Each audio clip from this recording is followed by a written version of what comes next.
has the body of Osama bin Laden, that Osama bin Laden has been killed, and that the United States is convinced that it has the body of Osama bin Laden, the mastermind of 9/11, the architect of Al-Qaeda.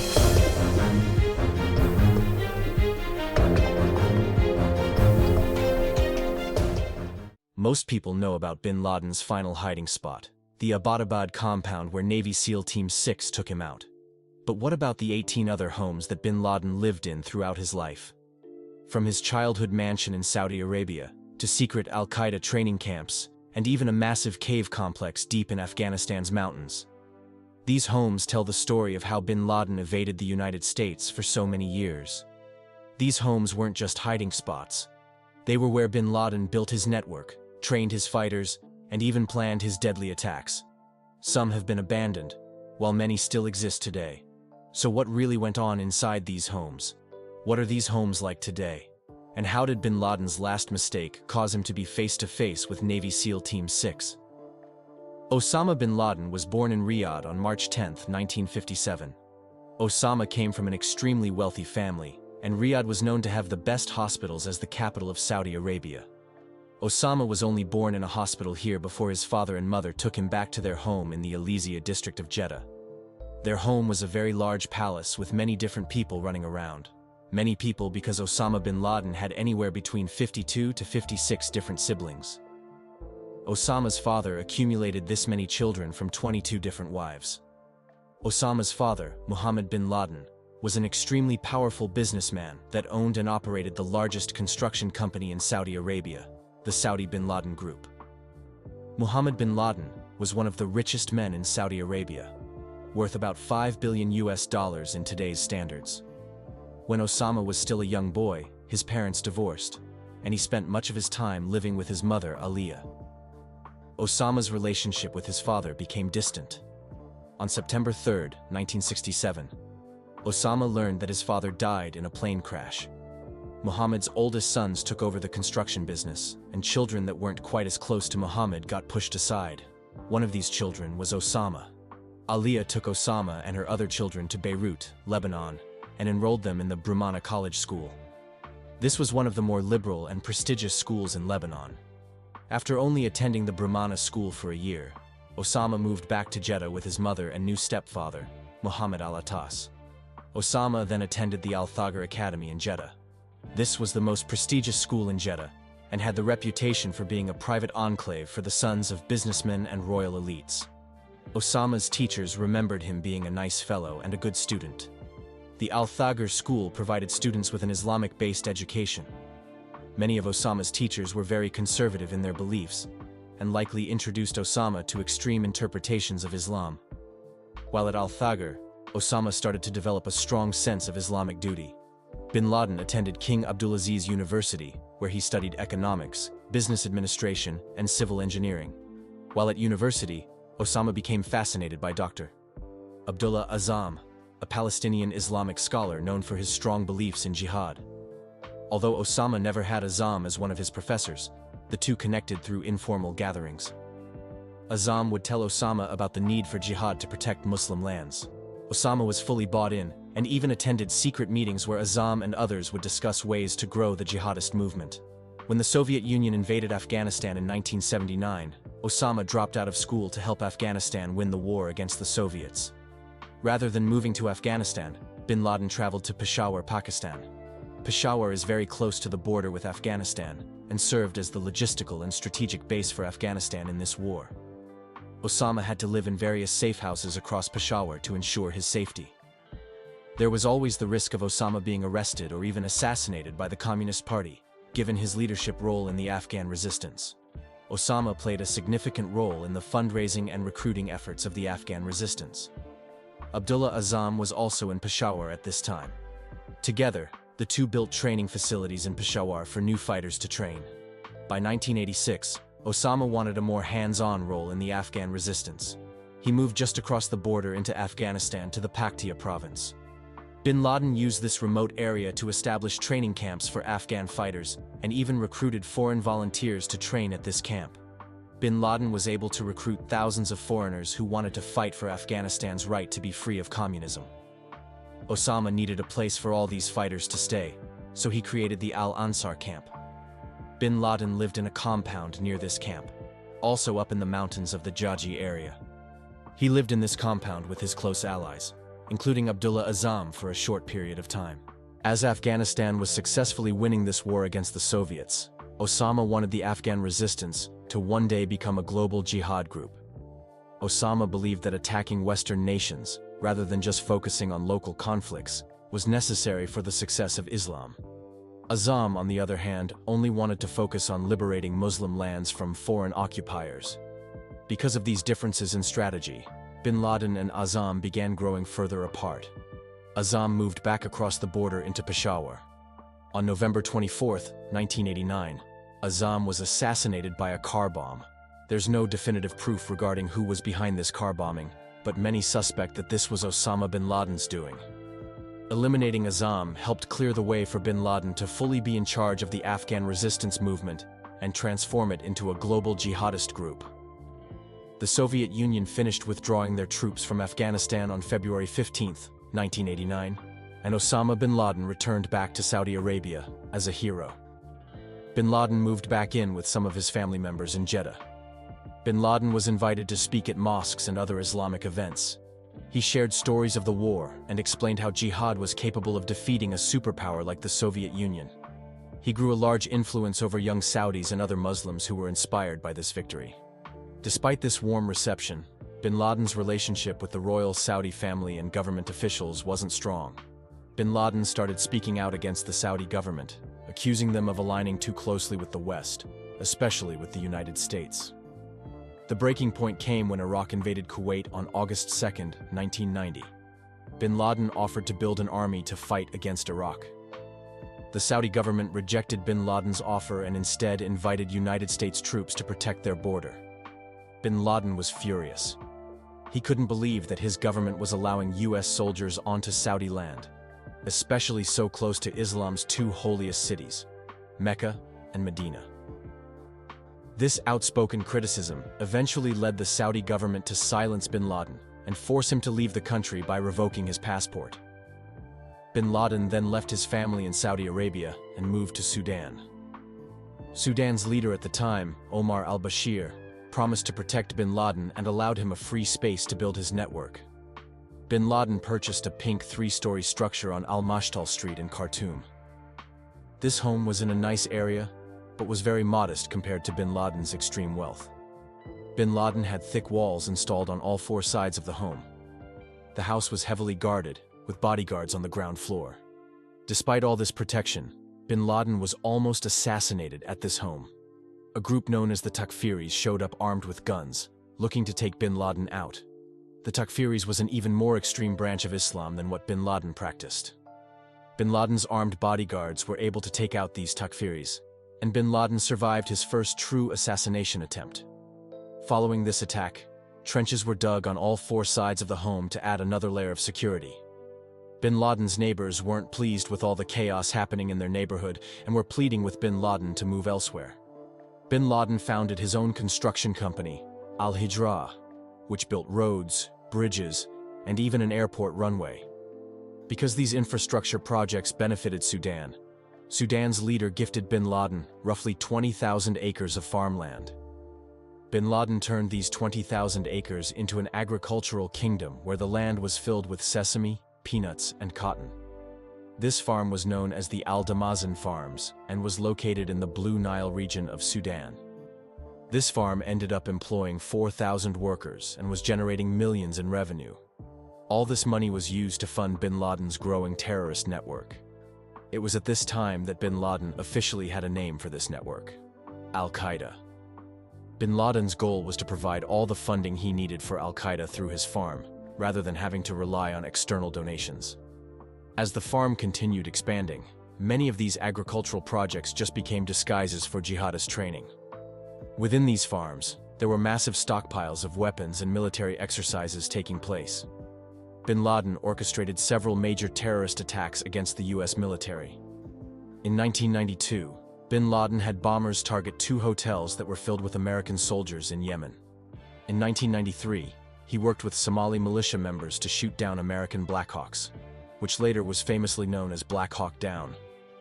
And then in 1995, bin Laden ordered a car bomb to explode near the United States headquarters in Saudi Arabia. The United States didn't like how Sudan was letting bin Laden get away with this, and placed massive economic sanctions against Sudan. In May of 1996, authorities in Sudan asked bin Laden to leave the country. Bin Laden's house in Khartoum still stands today, but nobody has lived in it since bin Laden left in 1996. People in Sudan were worried that this home could be bombed by the United States, so it's been left empty ever since. When bin Laden first arrived in Afghanistan, he initially stayed in Jalalabad. Afghanistan was being controlled by the Taliban, who shared a similar ideology with bin Laden and his Al-Qaeda followers. The Taliban was headed by Yunus Khalis, who provided bin Laden with a guest house to stay at. Many of bin Laden's former allies that he fought against the Soviets with were still in Afghanistan. There were also several jihadist groups already operating in the region, which allowed bin Laden direct access to Muslims that already had a similar ideology. Afghanistan also had no economic ties to the United States, so they wouldn't be pressured into punishing bin Laden. But because bin Laden knew he had such a big target on his back, he feared that another assassination attempt could happen in Jalalabad.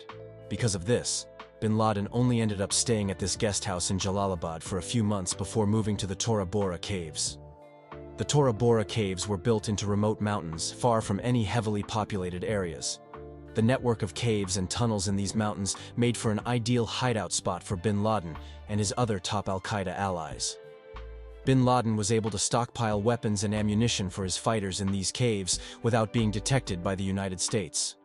These caves were already used in the Afghan resistance movement in their war against the Soviet Union. So these caves were already very built out. There were multiple escape routes, some even leading into Pakistan, which ended up saving bin Laden's life a few years down the road. Bin Laden's personal living quarters weren't anything too luxurious. Bin Laden slept on just a mat and only focused on his essential needs. He had rooms equipped with radio communication devices that were essential for communicating with his Al-Qaeda followers. There were also large armories down in these caves that were loaded with weapons, ammunition, and other supplies. Bin Laden was also said to have a library full of religious books down in these caves. There were even stashes of cash in different currencies to fund Al-Qaeda's operations. These caves contained food that would be able to last for months, including dried nuts, fruits, and canned goods. For water, there were underground wells that filtered water into massive storage tanks. Bin Laden also wanted a place to film propaganda videos, so Al-Qaeda built a media room down in these caves. If any attackers tried entering these caves, they likely would have been met with landmines and booby traps set up to slow down the invaders. In the late 1990s, the United States had learned that bin Laden was operating in Tora Bora. The US then ramped up their airstrikes in this region, hoping to at least slow down Al-Qaeda's growth. Bin Laden wanted to shift America's focus away from Tora Bora, so he decided to escape to a new location in Afghanistan. The Taliban helped facilitate a successful escape for bin Laden, this time to Kandahar. The Taliban was massive at the time, and they had full control over Kandahar, Afghanistan. While in Kandahar, bin Laden lived in what was known as the Al-Mursafa compound. This compound was on the Tarnak farms, which was the training grounds for Al-Qaeda at the time. This farm complex had tall walls surrounding the property, and watchtowers patrolling who was coming in and out. Like Tora Bora, this farm also had escape tunnels and underground bunkers. Even though bin Laden was a millionaire, he still preferred a minimalist lifestyle and slept only on a mattress that was on the ground. Having this compound just outside of Kandahar made it more difficult for the US military to track bin Laden at any given moment. The Tarnak farms were also located just a few miles outside of the Kandahar airport, which allowed bin Laden to travel much quicker. Not only was Al-Qaeda operating here alongside bin Laden, but they were also accompanied by the massive Taliban network. Unlike in Sudan, the Taliban rejected American and Saudi demands to exile bin Laden.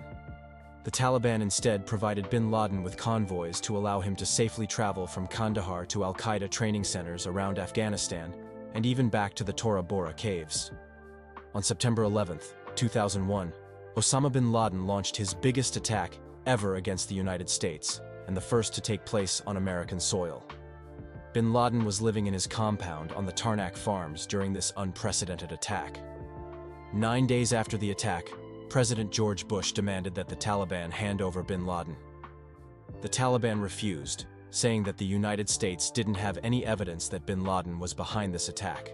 17 days after this refusal, on October 7, 2001, the United States invaded Afghanistan with the goal of taking down bin Laden. Bin Laden knew he wouldn't be safe in Kandahar any longer, so he was escorted to Kabul. The United States easily moved through Afghanistan within the first few days of the war, and bin Laden knew he had to escape to his most secure home. After being in a Kabul safe house for less than a full week, bin Laden was once again escorted out and now brought back to the Tora Bora caves on November 17, 2001. The United States assembled an elite unit of fighters known as the Delta Force to go into Tora Bora. These men had to take out bin Laden, dead or alive. The US Delta Force only had about 50 men, so they hired local Afghan fighters to help them track down bin Laden. The Delta Force paid a local Afghan militia millions of dollars to lead them into the mountains. This militia supposedly knew roughly which cave bin Laden was hiding in. On December 7, 2001, the Delta Force and their Afghan allies slowly began moving up the mountains and closer to the Tora Bora caves. One night, as the Delta Force was sleeping, many of these Afghan allies packed up their bags and went home, totally abandoning the deal that they were just paid millions for. The CIA was able to listen in on bin Laden's radio frequencies that were emitting out of the cave. Through these radio frequency signals, the CIA believed that they knew exactly where bin Laden was. In fact, it turned out the Delta Force was only roughly 2,000 meters from the cave that bin Laden was operating out of. It was the middle of the night though, and without the local Afghans, the Delta Force didn't know their way around the mountains very well. The next morning, the Delta Force was able to recruit different Afghans to join their operation. Later in the afternoon, these local Afghans went behind the Delta Force's back and negotiated a ceasefire with Al-Qaeda and bin Laden. The Delta Force now had to accept the fact that these Afghans weren't going to be of any help, and took it upon themselves to find bin Laden. A few hours after advancing forward, a small unit within the Delta Force believed that they had spotted bin Laden's entourage. Within this entourage appeared to be a tall man wearing all camouflage, believed to be bin Laden. Before the Delta Force could get close enough, this entourage entered a cave in the mountainside. The Delta Force then ordered a bombardment of airstrikes to explode right at the entrance of the cave. Missiles began raining down on this mountain, and bin Laden's radio went quiet. At first, the US didn't know if bin Laden had been killed or not, but as US forces moved into the caves after the airstrikes had ended, bin Laden wasn't found. It was later believed that bin Laden escaped this cave through a different exit point and hopped into a van. This van traveled as far up the mountain as it could go before the mountains became too steep. Bin Laden then got out of the car and traveled over the mountain on foot before ending up in Pakistan, directly on the other side of these mountains. Bin Laden was believed to first live in Pakistan's Quram agency in numerous different safe houses. Bin Laden knew how intensely the United States was coming after him, so he had to always stay on the move. Over the next few years, he likely moved between safe houses in Waziristan, which was a region in Pakistan controlled by the Taliban. In 2003, the United States began surrounding the Waziristan region, so bin Laden was once again forced to relocate. Bin Laden likely moved to Hangu or Kohat, which is where members of Pakistan's intelligence unit were stationed. The Pakistan Intelligence Unit, or Inter-Services Intelligence, fully denied having any part in helping bin Laden hide in their country. In 2004, reports came out that bin Laden was spending time in the Bajar agency in the Swat Valley. Then in 2005, bin Laden briefly stayed in Haripur, a nice town located at the base of the Himalayas. Bin Laden's move to Haripur was strategic, as he was waiting for a security team to build his long-term hiding spot. Haripur was just about 30 miles from where bin Laden's compound in Abbottabad, Pakistan, was being built.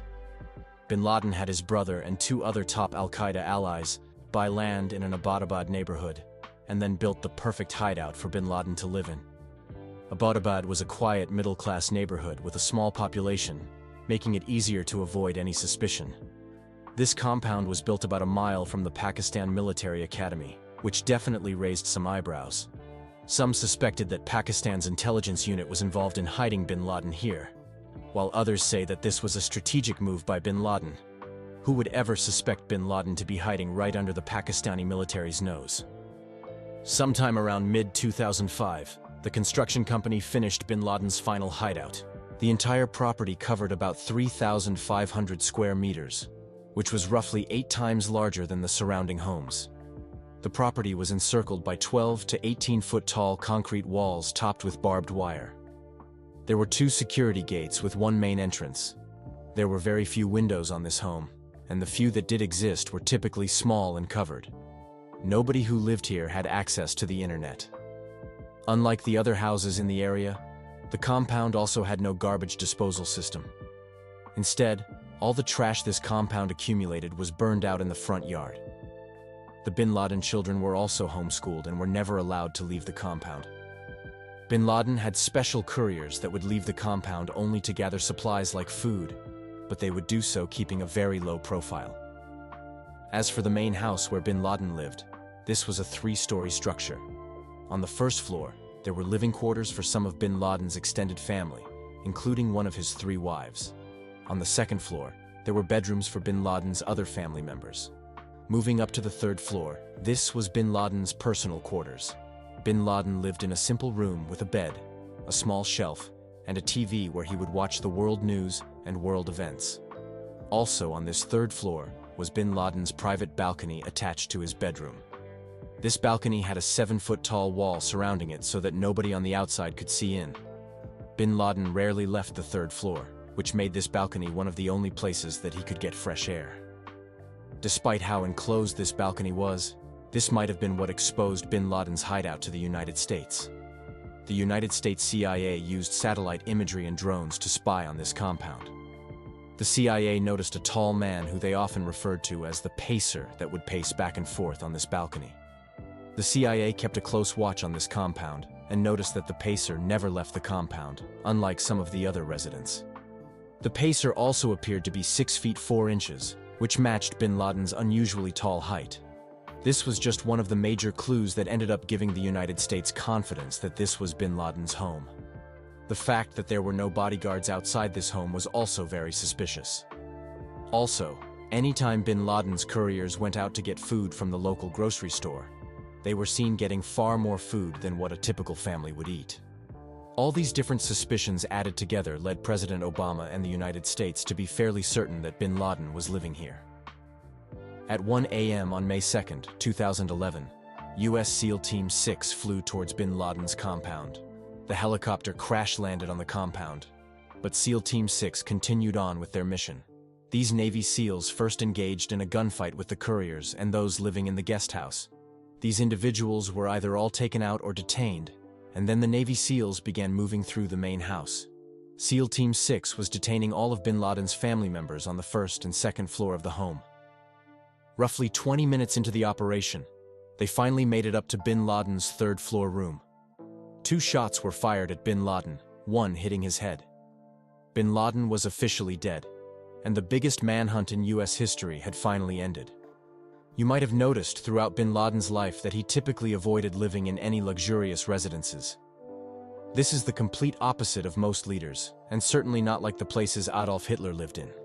Hitler had mountain retreats, massive apartment complexes, underground bunkers, and massive living areas in government buildings.